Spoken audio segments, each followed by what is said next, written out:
السلام علیکم. امید لرم چې روغ جوړ خوشحاله به یې. ډېر د افسوس مقام دی په مسلمان دپاره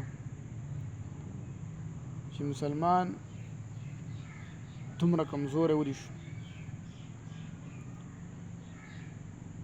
زمونږ د مسلمان نه اصل کې خپل تاریخ هېر شوی دی چې زمونږ ابا او اجداد دا څنګه تېر شوي دي، دوی څنګه وخت په دنیا کې تېر کړی دی. دوی د دین اسلام دپاره کمې قربانیانې ورکړل دي. که زه یم او که زمونږ نور نوجوانان نسل دي، د اوسه پورې مونږ چېرته اسلامي تاریخ نه دی پړاو کړی. الله بندیانو لږ راشئ اسلامي تاریخ وګورئ او اسلامي تاریخ پړاو کوئ. په دې کې به زمونږ او ستاسو دپاره ډېر څه میلاو شي، ډېر سبقونه به میلاو شي. خو اول زه او پسې تاسو، اول زمونږ مونځ اودس نشته، بیا هم چېرته د قرآن تلاوت نشته، نو مونږ به څه اسلامي تاریخونه وګورو.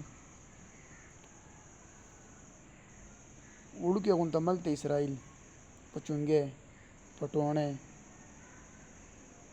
او دومره غونته غزا ملک یوازې غزا نه چې هغه قطر، لبنان، شام، په دې ملکونو باندې هم هغو حملې کوي او شروع دي. هغوی اوس په فلسطین چې کوم زمیني اپریشن شروع کړی دی، نو په هغه کې تقریبا په دې څو ورځو کې 1000 کسان دا چې کوم دا شهیدان شو. په دومره معمولي وړه علاقه کې 1000 کسان شهیدان کول دا داسې معمولي خبره نه ده چې زمونږ په کور کې 2 غاګانې مړې شي که نه په کور کې، نو مونږ ټول کلی په هڼ اخیستی، اله زما 2 غاګانې مړې شوې، اله زما چا 2 غاګانې ویشتې، او که چا دله پټي کې چرګه ویشته نو راشه که تودېږي. بیا به څه کوو څه به نه کوو. مونږ خلک د اسلام او د اسلامي تاریخ نه ډېر زیات لرې پراته یو. مونږ ته هډو پته نشته، خو بس صرف ټیک ټاک، فیسبوک، ناچې ګانې، مونږ صرف دې نه خبر یو. زما خو دا اړه چې راخوټ کېږي د خفګان د لاسه، د جړا د لاسه خفه شم چې د غزا حالات مونږ او تاسو په خپلو سترګو سره وګورو که نه. اوس مې یو رپورټ کتو، نو هغو هغه علاقې ته د انخلا حکم ورکړی دی او ورته یې ویلي دي علاقې نه ووځئ، او که ونه وتئ نو چې تاسو په کومه لار باندې وځئ مونږ هغه لارې بندوو. او دومره ظالمان جابران خلک دي که الله دې تباه او برباد کړي چې هغو اوس دغه علاقې چې کوم روبوټ چې دي، د روبوټ په شکل چې هغو کوم روبوټ تیار کړل دي، نو هغه روبوټ چې کومه دي هغه دوی د بارودو نه ډک کړي، خوله په خوله یې کړي، او بیا به دغه شهر باندې چې کوم پرېږدي او ځي، نو خو انسان دي، روبوټ دي، او بس هغه هلته بلاسټینګ کوي. هلته چې کوم شهیدان، کوم زخمیان او کم سخت کاري که نه، نو زه سوچ کوم که دا خلک په ورځ د قیامت یو مسلمان د ګریوان نه ونیسي که نه، نو زمونږ څه هېڅ جواب نشته. هغه یوازې دا نه چې یوازې پاکستان دی، چې څومره اسلامي ملکونه دي، د دې ټول نه دې تپوس کېږي.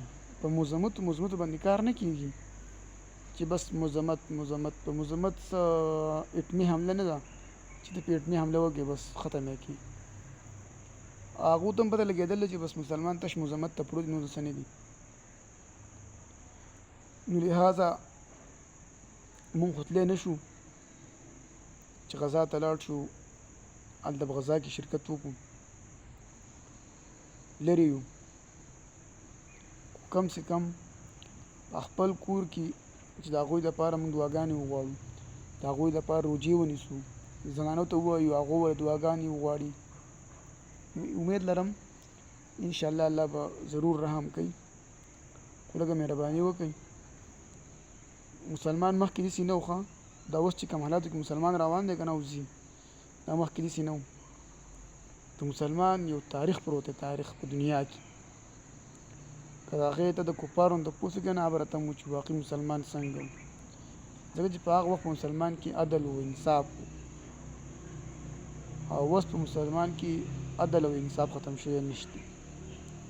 ځکه کافران نازي او په موږ باندې ګمرې خپل حکمونه چلوي، او چې بیا به کمزوری ملک وي نو په هغې راباندې کوي. په غزه کې تقریبا 10 لاک خلک به نه وي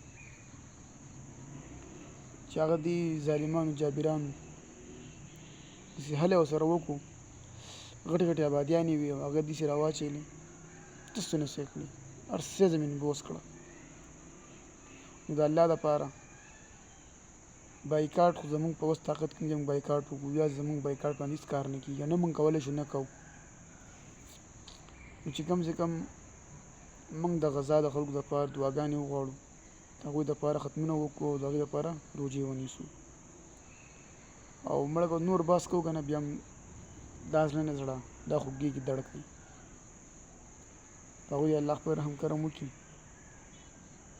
او زما مطلب دا دی چې اسلامي تاریخ لږ ټچ ورکوئ، لږ یې وګورئ. انشاءالله تاسو چې اسلامي تاریخ وګورئ که نه، تاسو به د هغې نه انشاءالله ډېر څه زده کوئ د خیره څخه، په بغړه پیدا درکړي.